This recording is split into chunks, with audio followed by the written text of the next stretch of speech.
일본에서 한국 드라마 덕후들이 많이 생성되고 있는 가운데 이들의 공통적인 불만이 한 가지 있습니다. 바로 일본 홍보의 악습 중에 하나라고 할 수 있는 홍보 포스터가 그것입니다.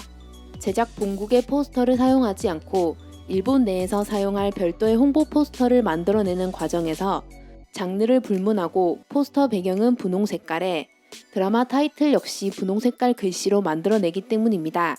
이는 일본에서 로맨틱 코미디가 아니면 성공하기 어렵다는 업계의 관례 때문이라고 하는데요. 이런 악습 때문에 러브 코미디가 아닌 장르물조차 러브 코미디풍으로 둔갑해버리는 것입니다. 이는 헐리우드 외화 영화도 종종 겪었던 일이지만 특히 한국 드라마가 심각하게 적용된다는 점에서 작품의 흥행을 막으려는 얄팍한 수법이 아니냐는 의문이 제기되어 왔었습니다.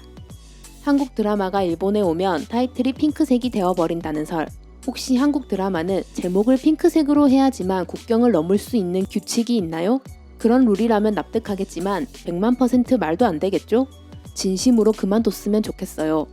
그래서인가 타이틀을 보면 전혀 볼 마음이 없어지는 건 이제 그만 좀 했으면 좋겠네요. 일본 판매 회사에 일제히 항의하거나 뭔가 큰 일을 하고 싶은 기분입니다. 일본에 오면 깜짝 놀랄 정도로 촌스러워졌죠. 그렇게 밝은 이야기가 아닌데 가벼운 팝한 핑크색으로 변하거나 이상한 부제가 붙거나 마음대로 순정 만화 같은 이미지로 변하거나 옛날 DVD 렌탈할 때 패키지가 너무 촌스러워서 부끄러웠던 기억이 있습니다. 한류는 여성은 분홍색을 좋아한다는 단순한 사고 회로 때문.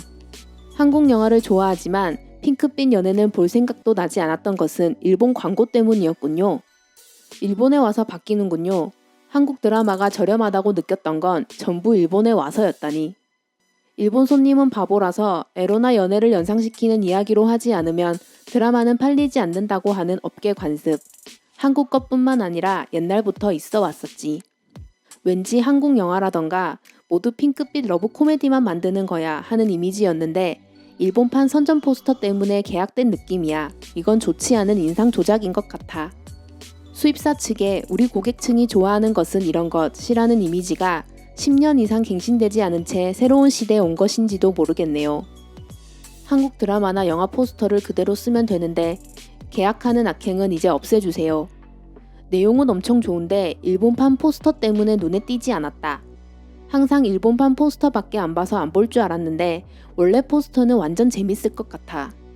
이처럼 한국판 포스터는 작품의 이미지를 잘 표현하고 있는 반면 일본판 포스터는 촌스럽다, 작품을 보고 싶은 마음을 억누른다 와 같은 반응입니다. 특히 최근에 문제된 포스터 중에 하나는 바로 OCN에서 방영된 38 사기동대라는 범죄 미스테리 드라마입니다. 이 포스터 역시 국내 포스터와는 달리 분홍 색깔 글씨로 배치했고 제목을 원래 그는 천재 사기꾼이라는 코미디스러운 타이틀로 바꿔버렸죠. 제일 문제가 된 것은 메인 주인공 마동석 배우를 지워버리고 여자 주인공과 남자 주인공의 배치를 합성을 통해 러브 코미디 물처럼 둔갑시켜버린 것입니다. 이에 드라마를 본 일본 팬들은 마동석을 제외하다니 믿을 수 없다. 마동석이 있기 때문에 보는 것이다. 너무하네. 오리지널이라면 재밌을 것 같은데 이상하게 개조한 덕분에 보려고 하지 않게 되었어. 원래 그는 천재 사기꾼 전혀 관심 없었는데 본 제목이 38 사기동대라고 해서 한국판 포스터 보니까 마동석 씨도 있어서 금방 보고 싶어지더라. 일본 어레인지 정말 필요 없어. 그 포스터에 마동석을 넣지 않은 담당자, 단순히 한국 영화를 전혀 보지 않은 것으로 밖에 생각되지 않는다. 이제 곧 넷플릭스에서도 방영할 것 같은 마동석의 드라마 타이틀 원래 그는 천재 사기꾼이 너무 싫다. 일본의 센스가 죽어버렸다. 라는 반응을 보였습니다. 다행스러운 것은 넷플릭스와 같은 영상 컨텐츠 플랫폼의 발전이 엄청나기 때문에 일본 방송사 또는 영화 배급사에서 제작됐던 조잡한 포스터에 속는 일이 줄어들게 된 것입니다.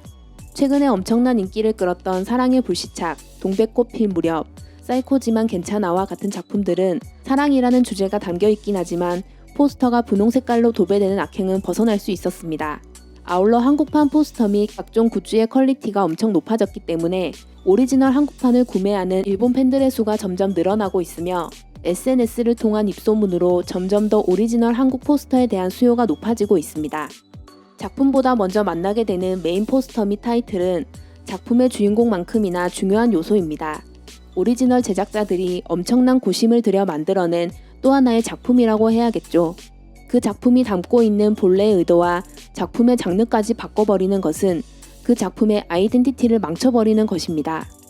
이거 많이 겪었던 일 아닌가요? 슬기로운 반도 오늘은 여기까지입니다. 좋아요와 구독은 영상 제작에 많은 힘이 됩니다. 시청해주셔서 감사합니다.